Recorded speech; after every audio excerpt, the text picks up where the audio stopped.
Este problema de luz, de electricidad, me lleva a pensar qué sería si el Creador tuviese problemas eléctricos con el Sol. Y tenemos un Sol que está detrás de las nubes, pero sigue dándonos luz. Y tenemos luz suficiente para vernos esta mañana, ¿verdad? Muy bien. Pues entonces comencemos a considerar el tema de hoy, que tiene que ver con una experiencia de Pablo que él describe en la epístola a los Filipenses. Y leo primeramente el pasaje, capítulo 3 de la carta a los Filipenses. Vamos a leer los 14 versículos primeros. En lugar de tomar un texto como habitualmente hago, tomamos 14 versículos para entrar en el entorno textual de lo que yo quiero deciros hoy con la ayuda del Señor. Por lo demás, hermanos, gozaos en el Señor. A mí no me es molesto escribiros las mismas cosas y para vosotros es seguro. Ahora notad este versículo. Parece que Pablo está un poco enfadado dando calificativos. Guardaos de los perros, guardaos de los malos obreros, guardaos de los mutiladores del cuerpo, porque nosotros somos la circuncisión, los que en espíritu servimos a Dios y nos gloriamos en Cristo Jesús, no teniendo confianza en la carne. Ha dicho una verdad contundente. Yo creo en Cristo, no me glorío en sistemas ni en cosas, y añade ahora la gran lección, aunque yo tengo también de qué confiar en la carne. Si alguno piensa que tiene de qué confiar en la carne, yo más. Circuncidado al 8º día, del linaje de Israel, de la tribu de Benjamín, hebreo de hebreos, en cuanto a la ley fariseo, en cuanto a celo perseguidor de la Iglesia, en cuanto a la justicia que es en la ley irreprensible. Pero cuántas cosas eran para mi ganancia, las he estimado como pérdida por amor de Cristo. Y ciertamente aún estimo todas las cosas como pérdida por la excelencia del conocimiento de Cristo Jesús mi Señor, por amor del cual lo he perdido todo y lo tengo por basura para ganar a Cristo y ser hallado en Él, no teniendo mi propia justicia, que es por la ley, sino la que es por la fe de Cristo, la justicia que es de Dios por la fe, a fin de conocerle y el poder de su resurrección y la participación de sus padecimientos, llegando a ser semejante a él en su muerte, si en alguna manera llegase a la resurrección de entre los muertos. No que lo haya alcanzado ya, ni que ya sea perfecto, sino que prosigo por ver si logro asir aquello para lo cual fui también asido por Cristo Jesús. Hermanos, yo mismo no pretendo haberlo ya alcanzado, pero una cosa hago, olvidando ciertamente lo que queda atrás y extendiéndome a lo que está delante, prosigo a la meta, al premio del supremo llamamiento de Dios en Cristo Jesús. El que comienza diciendo para mí el vivir es Cristo, sigue en la senda de Cristo sirviendo y nos dice lo que considerábamos ayer, haya en vosotros el mismo sentir o este sentir que hubo también en Cristo Jesús. Pero ahora el apóstol Pablo se da cuenta que en la vida cristiana hay momentos de fluctuación en donde pensamos en la importancia que nosotros tenemos. Nosotros somos esto, somos aquello, somos lo otro. Los que no son tan importantes como nosotros no tienen a veces ni derecho siquiera a servir en la obra. Y Pablo dice un momento, la grandeza es proseguir a la meta que es Cristo. No vivir de mi historia, de mis logros, de mis triunfos, sino entendiendo que la obra de Dios es obra de Dios. Yo tengo que dar gracias al Señor porque Él permitió, dice Pablo, que yo fuese de alguna manera y tuviese una experiencia de conocimiento de Dios tal vez más alta que otros, pero el secreto no está en lo pasado, sino en lo que viene. Y la meta final de la experiencia cristiana es el encuentro con Cristo y proseguir adelante al premio del supremo llamamiento de Dios en Cristo Jesús. Pablo habla de un cambio. Cristo opera un cambio en la vida de todo aquel que lo recibe como Salvador y Señor personal. Nadie es igual después del encuentro con Cristo. Y la vida cristiana que vive en dependencia de Cristo no es lo mismo cada día, sino que hay un progreso en las cosas, abandonando lo que no tiene gran importancia, aunque para los hombres tenga, para seguir al Señor. 3 cosas ahí en este pasaje, en estos versículos que leímos.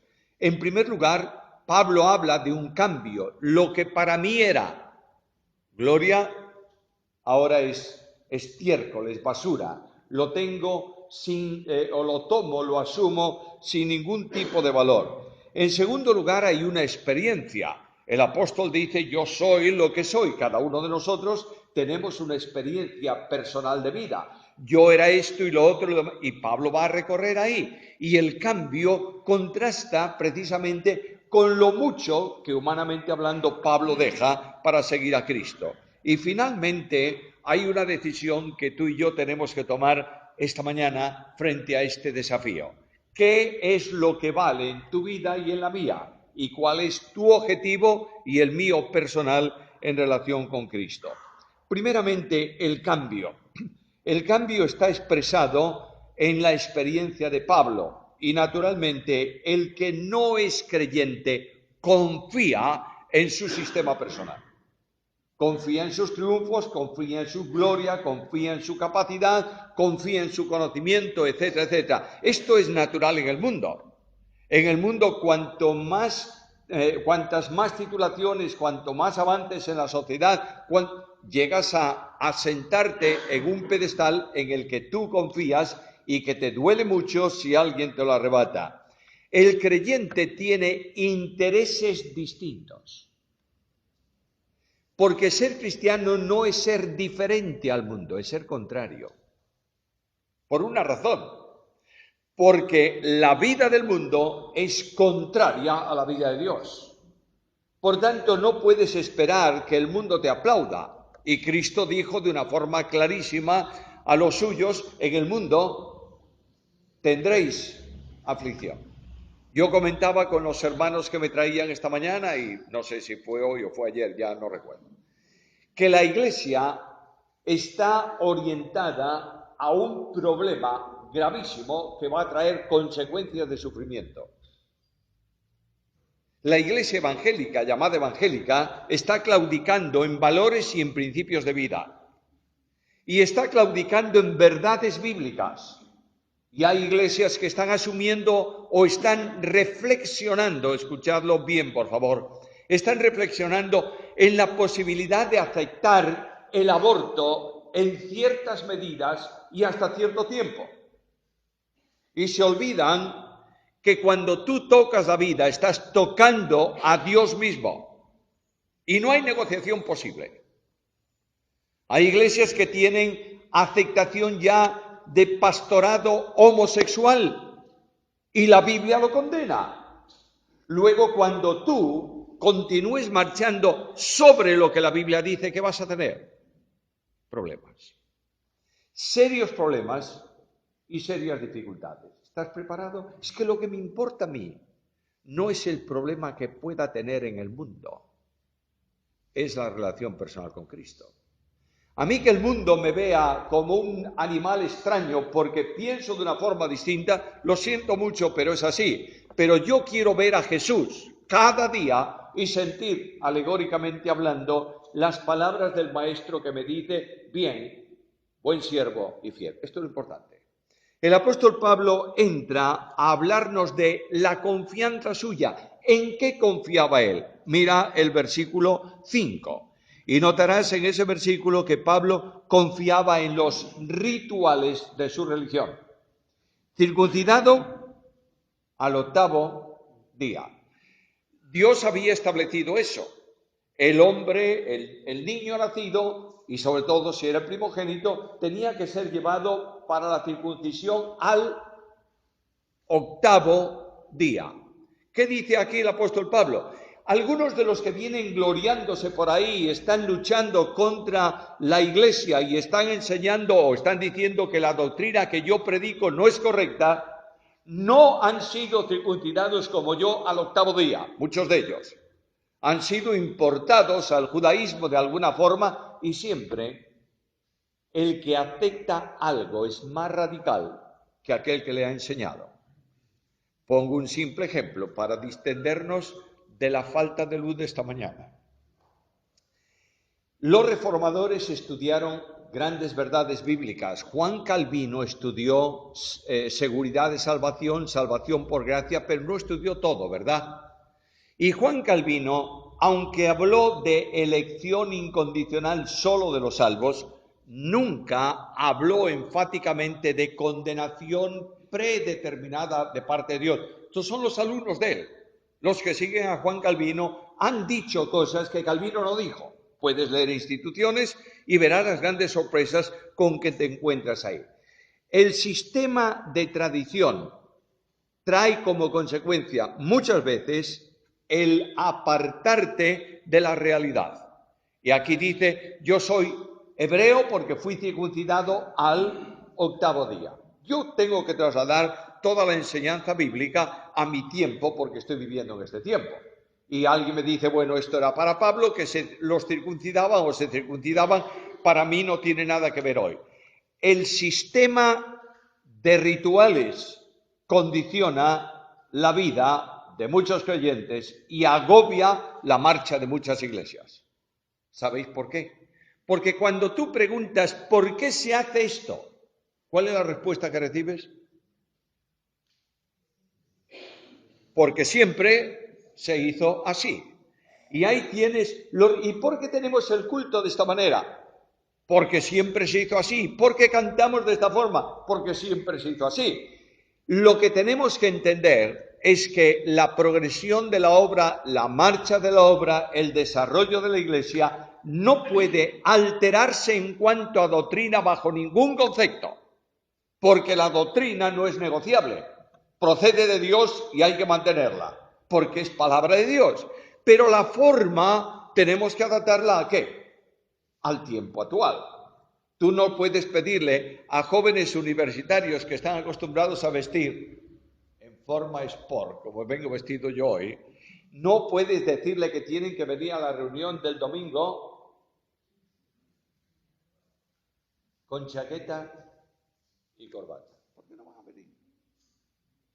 Pero siempre se hizo así. El apóstol Pablo dice, yo confiaba en mi ritual, en mi forma de ser. Segunda confianza de Pablo, confiaba en mi ascendencia. Otra vez el versículo 5, del linaje de Israel, de la tribu de Benjamín. Nota en primer lugar que es del linaje de Israel. Muchos de los que venían, de los judaizantes, no podían llevar su genealogía hasta Israel. Israel es el hombre que Dios usó y de quien vienen las tribus, etcétera, etcétera, etcétera. De manera que el apóstol Pablo habla de un linaje histórico que le da una cierta posición entre el mundo religioso.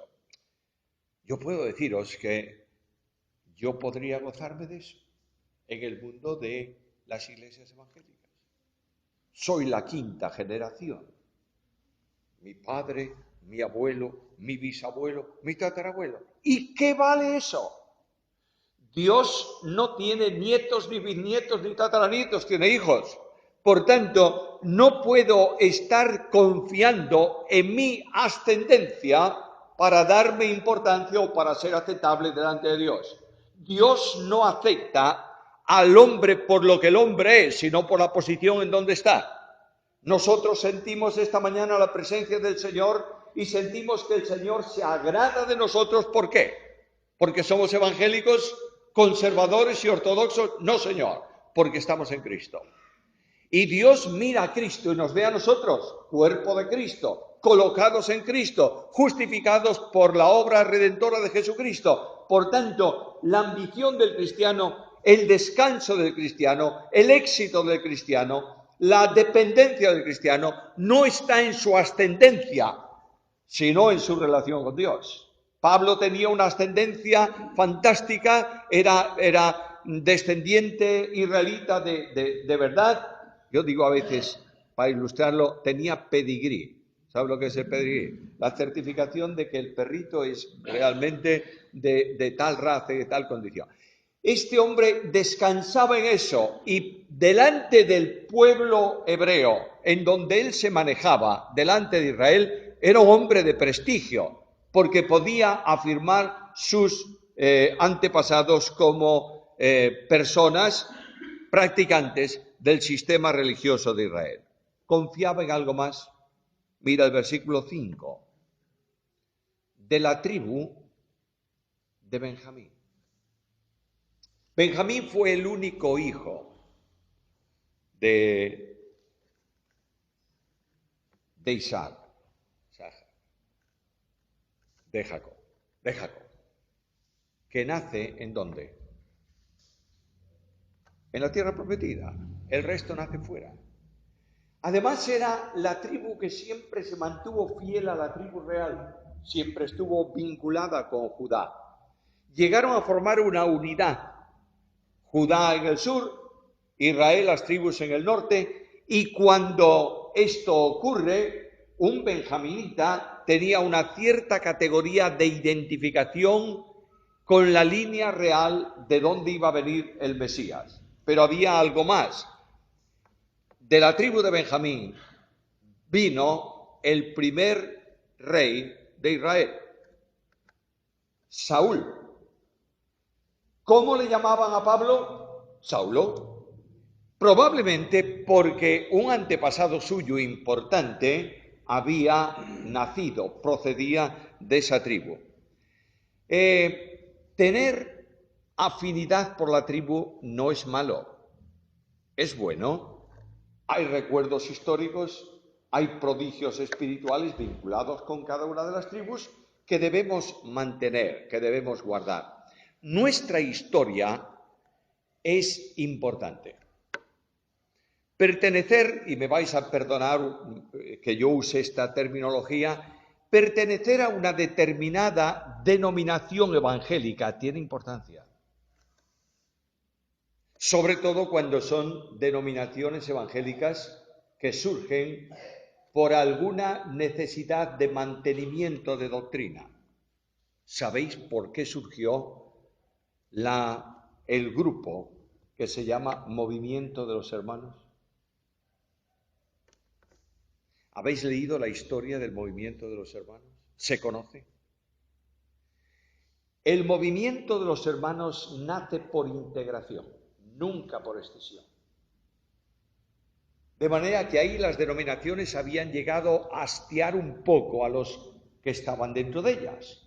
Y se encontraban, estoy resumiendo la historia del movimiento, se encontraban dos, uno era un metodista y el otro era un presbiteriano o un anglicano. Y decían, oye, ¿por qué no nos reunimos para leer la Biblia y orar juntos? Y ahí comienza una relación hermanable, espiritualmente hablando. Y luego vamos a hacer algo. Como relación de comunión y expresión visible de ella, vamos a partir el pan.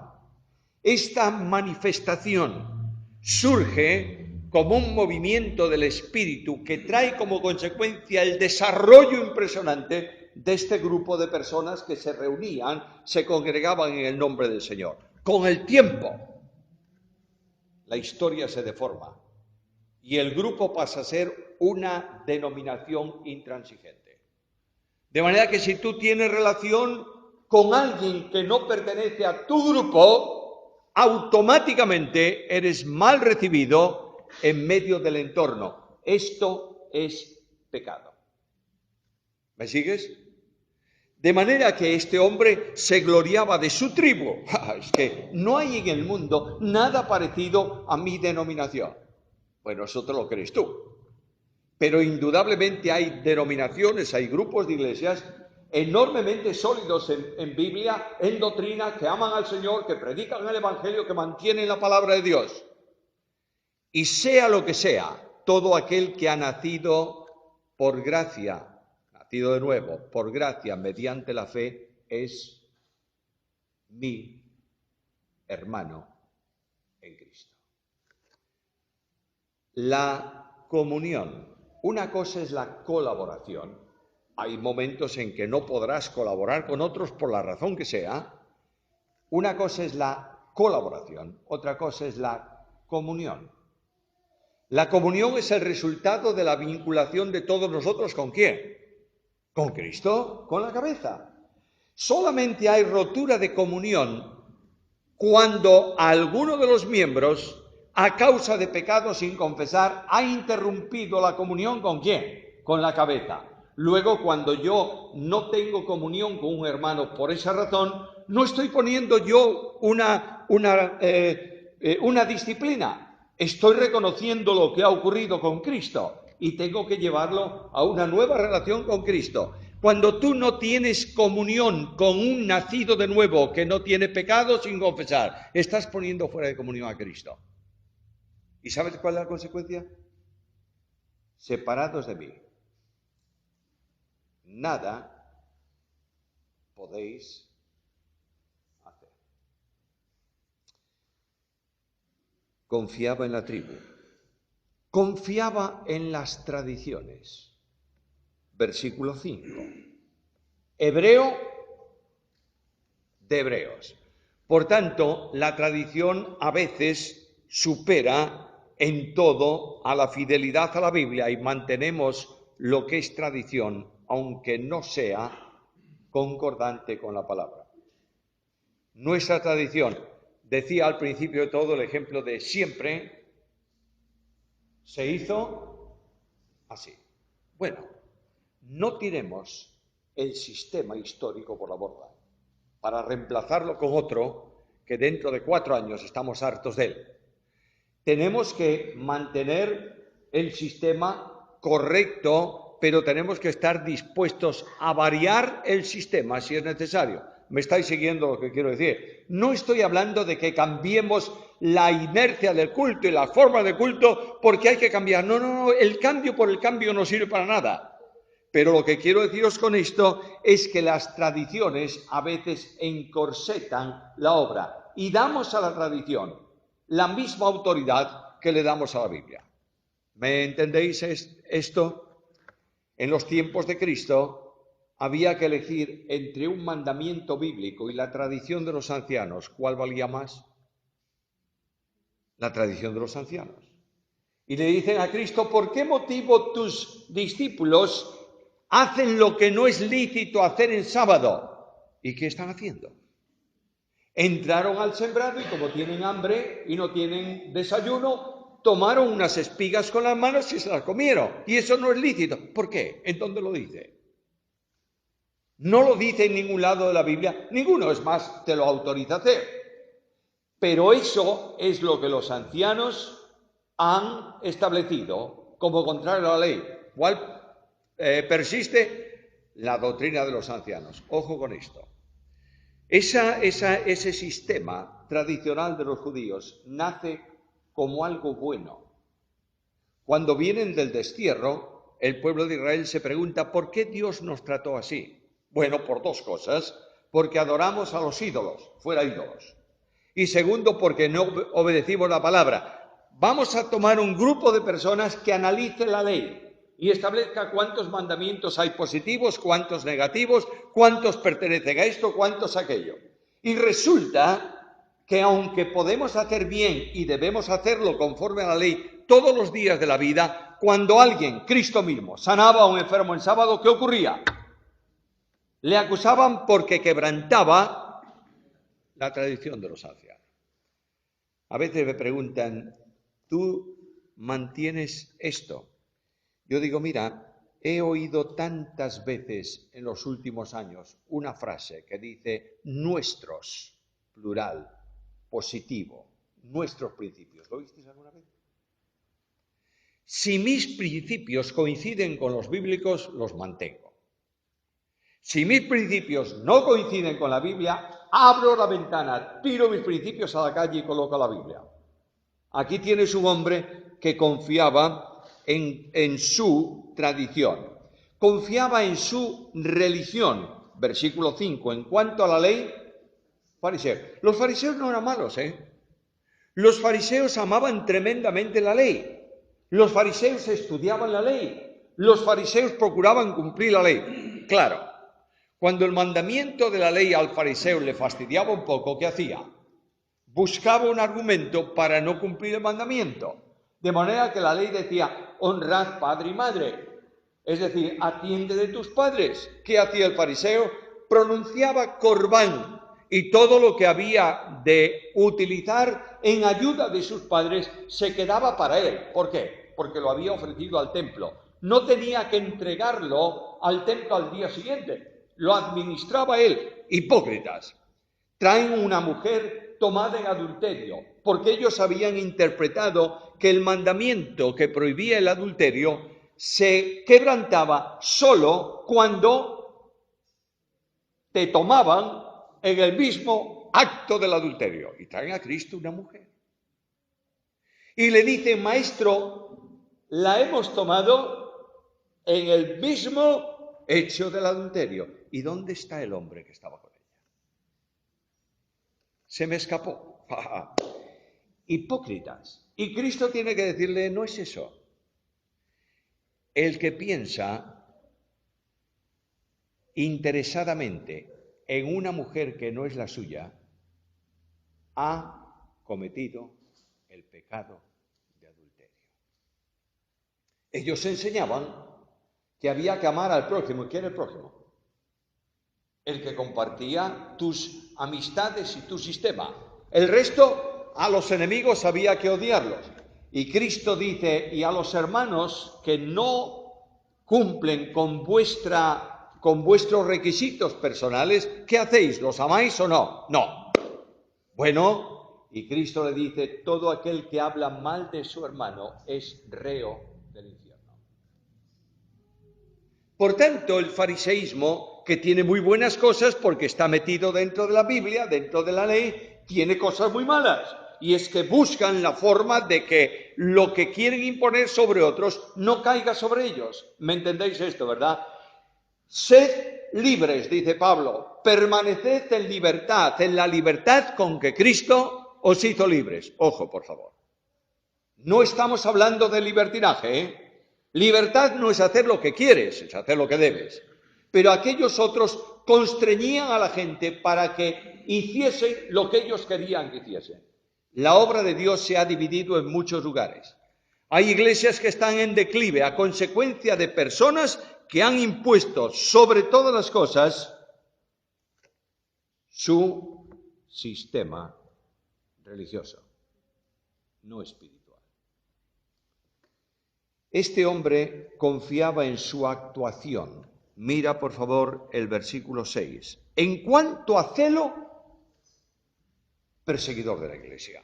De modo que nadie me diga que yo no tengo interés en mantener el sistema y la tradición. Es más, cuando alguien se levanta por ahí y no dice o no enseña lo que yo quiero que se enseñe, ¿qué hago? Lo persigo. Esta situación de Pablo lamentablemente no se extingue, ¿sabes? El perseguidor de la iglesia es una especie en extinción que no se extingue. De manera que cuando alguien no está de acuerdo con mi forma, voy a trabajar para que nadie reciba a esta persona en ningún lado, para que sea un proscrito, un paria. ¿Tú entiendes la gravedad de esta situación? Pues esto era Pablo. ¿A quién perseguía Pablo? A la iglesia de Cristo. Es decir, él perseguía lo que Cristo amaba. Entrañablemente se estaba oponiendo ¿a quién? A Cristo mismo. Y este es un problema cuando yo hablo mal de un hermano, cuando yo difamo a una persona, estoy atacando al Señor directamente. Porque todo cuanto tú haces a un hermano es sentido ¿por quién? Por Cristo. No digas que no, es que eso es difícil de entender, es muy sencillo. ¿Tú tienes ahí tu cuerpo contigo esta mañana? Muy bien. Entonces, agarra y dóblate el dedo pequeño para atrás. ¿Te duele? ¿Lo siente la cabeza? Es todo lo que ocurre con el cuerpo de Cristo. Cuando tú estás ofendiendo a un hermano, hablando mal de un hermano, atacando a un hermano, sin razón ninguna, estás atacando a Cristo. Y no te olvides que Cristo es el Señor. Y que Cristo va a defender a aquel hijo suyo que es maltratado por otros. El apóstol Pablo confiaba y decía en cuanto a celo, perseguidor de la iglesia, y confiaba en su justicia personal. Escuche el versículo 6. En cuanto a la justicia que es en la ley, irreprensible. No es que Pablo no quebrantara nunca un mandamiento, no dice eso. Lo que dice es que todo lo que la ley establecía como sistema de justificación, o mejor dicho, de realización, no de justificación, todo lo que la ley establecía para una vida concordante con la voluntad de Dios, él lo cumplía.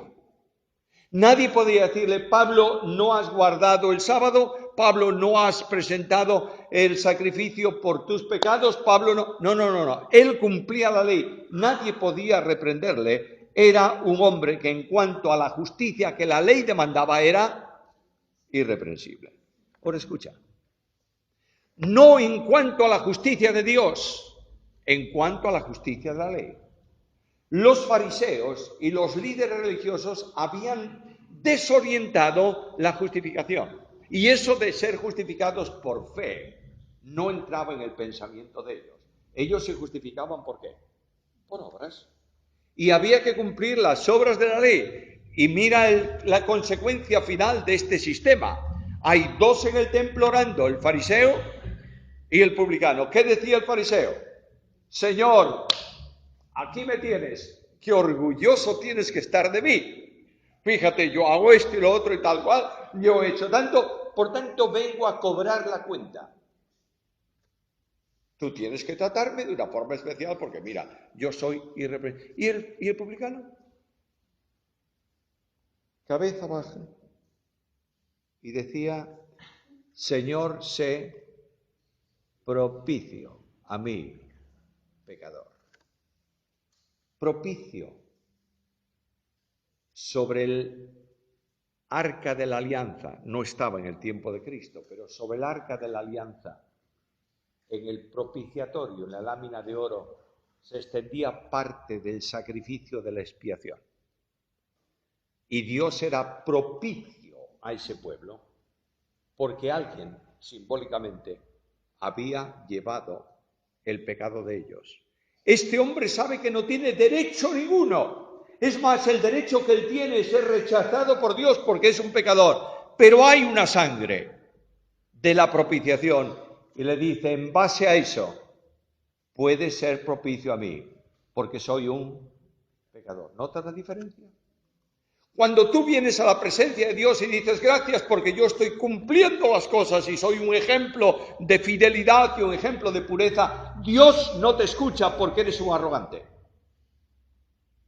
Dios escucha al que se siente incapaz de alcanzar nada por sus propios méritos y es justificado por la fe. Ahora, hombre importante. En nuestro tiempo le llamaríamos el doctor Saulo de Tarso. Y no podrías llamarle de otra manera porque, fíjate, mi titulación, ¿cuánto se ha exhibido? Ahora, ¿qué dice Pablo? Pero todo eso lo he estimado como pérdida. ¿Por qué causa? ¿Por qué razón? Escuche el versículo. He estimado todo esto como pérdida por amor de Cristo. Luego Pablo, todo lo que era, toda la grandeza suya, toda la importancia suya, es basura. ¿Al lado de quién? ¿Quieres repetirlo en alto? ¿Al lado de quién? Por eso el gran secreto de la carta, ¿quién es? Cristo. No hay nada que puedas hacer en tu vida al margen de Cristo que sea bendecido por Dios.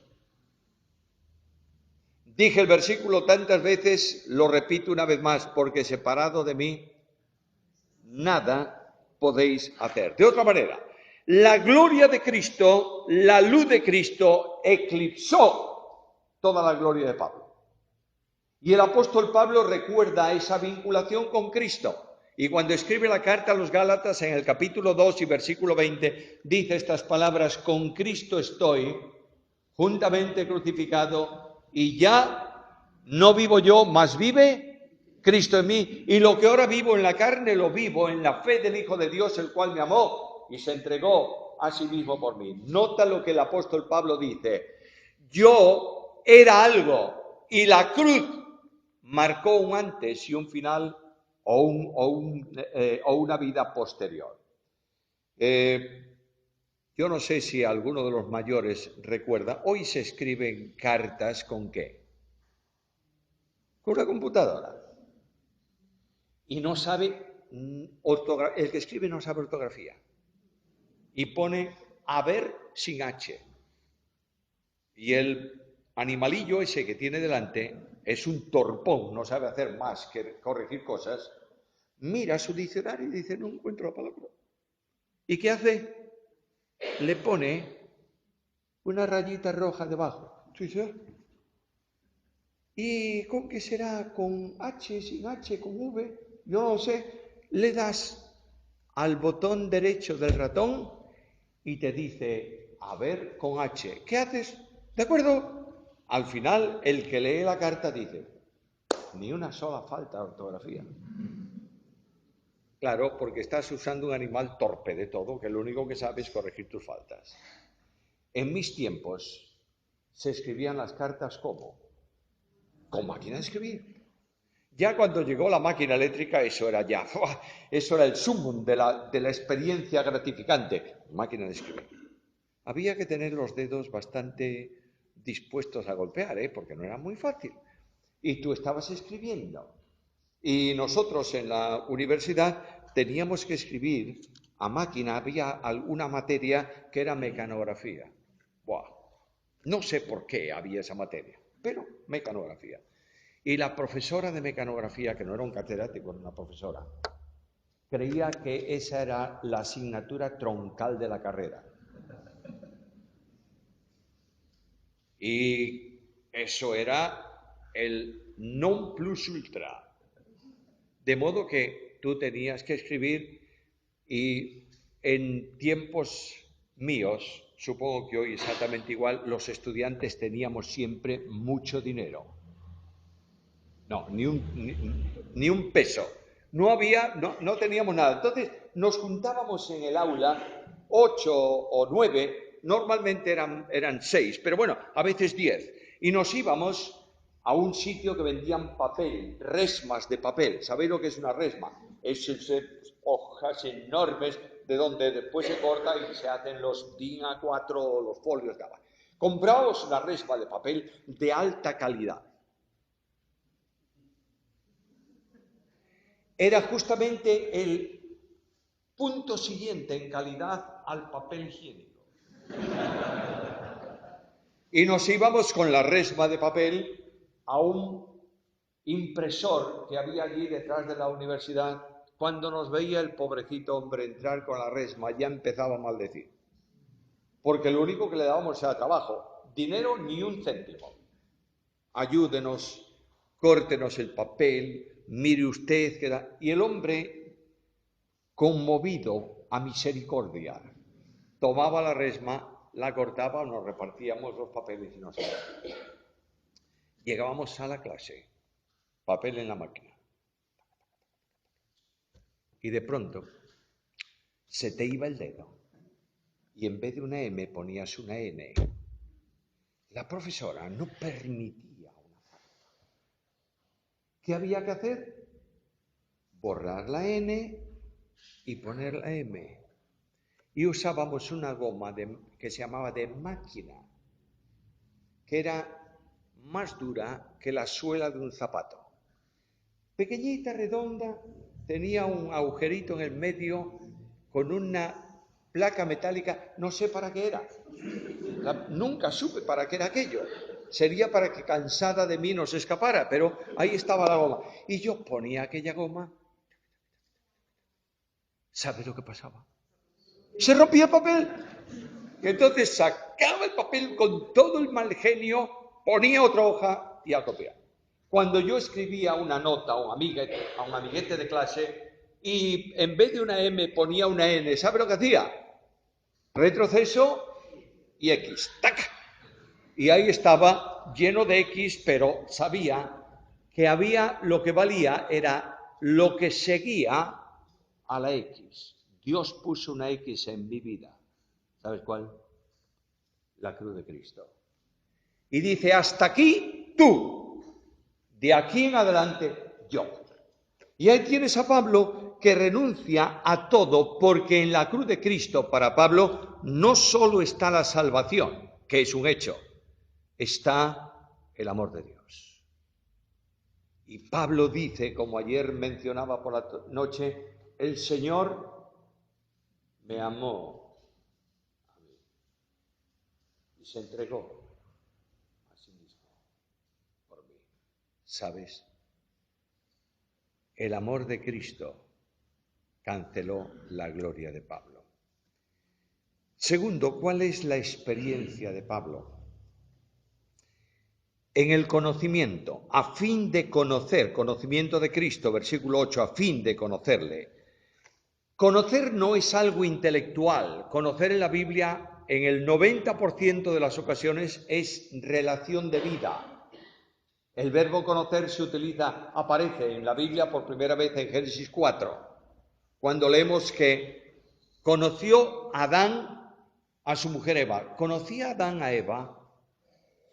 Intelectualmente, pobrecito Adán. Desde que Dios creó a Eva, no pudo ignorarla nunca más, porque aquel silencio del huerto terminó para siempre. Y como buena mujer, que son excelentes, habla. Y habla. Y dice, yo a veces estoy en mi despacho y Susana pasa por allí y me dice, tal cosa. Bien. Al cabo de 2 minutos vuelve y dice, tal cosa. Y ya la miro así. Y al cabo de 2 minutos y medio vuelve y dice, tal cosa. Digo, un momentito. Cosa por cosa, porque soy hombre. No soy capaz de meter en mi cabeza todo lo que tú tienes. Y esto es Eva. Pobre Adán, bla, bla, bla, bla, bla. ¿Conocía? Sí que la conocía. Pero lo que dice Génesis es que tuvo una relación íntima con Eva. Y de ahí, consecuencia, nace un hijo. Cuando Pablo dice a fin de conocerle, está hablando de relación íntima con Cristo. Y Cristo se hace todo para Pablo. Cristo es para Pablo su vida, Gálatas 2:20. Cristo es para Pablo su Señor. Cristo es para Pablo su fuerza. Cristo es para Pablo su galardonador. Cristo es para Pablo su esperanza. Cristo es todo para Pablo. Luego, si Cristo ocupa el 100% de lo que es Pablo, las demás cosas, ¿dónde quedan? Quedan fuera de interés. Un conocimiento a fin de conocer a Cristo, Jesús, mi Señor. Nota esos 3 títulos. Conozco a Jesús como Jesús, el Salvador. Lo conozco como Señor, el que es cabeza y tiene derecho a mandar sobre mí. Y lo conozco también como Cristo, que es mi esperanza. Notas que todo cuanto un cristiano necesita lo tiene ¿en dónde? En Cristo. El resto de las cosas son elementos accesorios. Cristo es la esperanza, Cristo es el Señor. ¿Sabes la consecuencia? Mira por favor el versículo 8 y vamos corriendo para terminar. Versículo 8, y ciertamente estimo todas las cosas como pérdida por la excelencia del conocimiento de Cristo Jesús mi Señor, por amor del cual lo he perdido todo y lo tengo por basura para ganar a Cristo. ¿Sabe lo que está diciendo Pablo? Mi dirección ahora no es Tarso, mi dirección es Cristo. Estoy en Cristo. Nadie busque a Pablo fuera de Cristo. Por tanto, quiero ser hallado ¿en dónde? En Él. Nota el capítulo. Ahora algo más. Cuando Pablo renuncia a todo, se da cuenta de que esas cosas no tienen el poder que necesita para su vida. ¿Y cuál es el poder? El poder del resucitado. Escucha lo que decíamos ayer, que no tocamos esa parte del texto, de 2:9 al 11, recibió el nombre que es sobre todo nombre, para que en el nombre de Jesús se doble toda rodilla de los que están en el cielo, en la tierra, debajo de la tierra, y toda lengua confiese que Jesús es el Señor, para la gloria de Dios Padre. Estamos a veces buscando poder donde no lo hay. Y el enemigo sabe que cuando nosotros queremos una manifestación extraordinaria de poder, nos conduce a experiencias que no son bíblicas, de un poder que no procede de Dios. ¿Me entiendes lo que quiero decir? El único que tiene poder para hacer la obra de Dios es Jesucristo. El Espíritu Santo toma el poder de Cristo para ejecutarlo en nuestra vida, porque el que recibió el nombre, que es sobre todo nombre, ¿quién es? Cristo mismo. Hermanos, tenemos que recuperar a Cristo. Y finalmente, el apóstol habla de una vida de compromiso. Y la participación, versículo 10, de sus padecimientos. A nosotros nos encanta conocer a Cristo para salvación, ¿verdad? Voy al cielo, soy peregrino. No sé si se canta eso aquí. A gozar para siempre con Jesús. ¡Ah, bárbaro! Pero Cristo dice, sí, pero no te olvides de algo. Yo he sido despreciado en el mundo, afligido por los hombres, despreciado por las gentes, y tú, si vives mi vida, vas a ser también. ¿Estás dispuesto? Y Pablo dice, sí, Señor, porque yo quiero vivir una victoria en esperanza. Mientras te espero, tengo poder para todo cuanto yo necesito. Ahora, ¿cuál es la decisión que debo tomar yo hoy? Versículo 12. No que lo haya alcanzado ya. Pablo mira al pasado y dice, no, hasta aquí no he alcanzado la perfección para la cual Dios me ha llamado. Eso lo voy a alcanzar en la gloria. Nunca vas a llegar a ser perfecto en este tiempo. Pero ¿qué dice Pablo? Me olvido de lo que está atrás y prosigo hacia lo que está delante. Yo no sé si dije aquí esto, pero yo a los que miran para atrás continuamente los comparo con conductores de espejo retrovisor. ¿Todos tenéis vehículo? Bueno, y si no tenéis, vais en uno.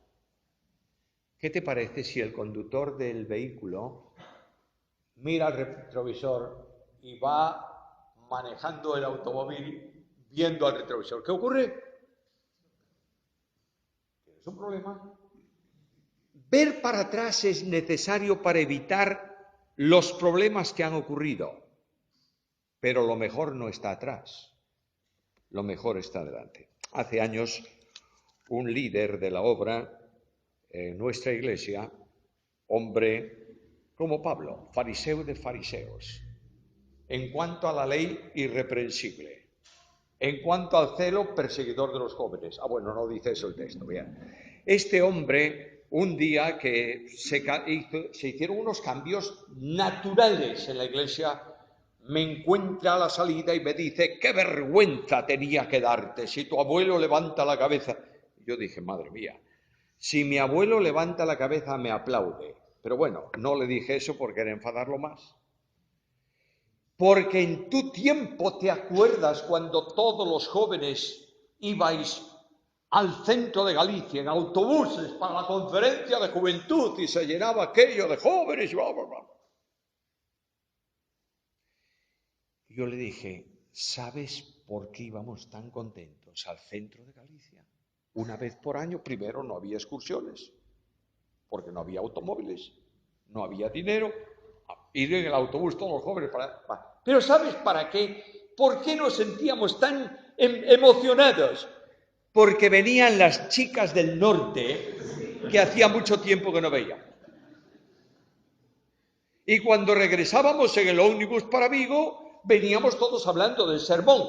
¡Qué historia! Veníamos hablando, ¿te das cuenta qué linda está fulana? Esa es la espiritualidad.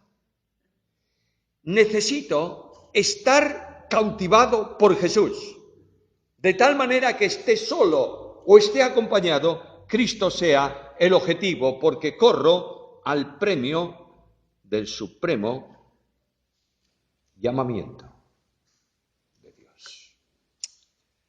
No hay duda ninguna que tengo que cambiar de pensamiento en cuanto a lo que es necesario dejar. Y tengo que decir al Señor esta mañana, Señor, todo cuanto aparentemente soy, tú me lo has dado. No me importa que el mundo me acepte o me desprecie.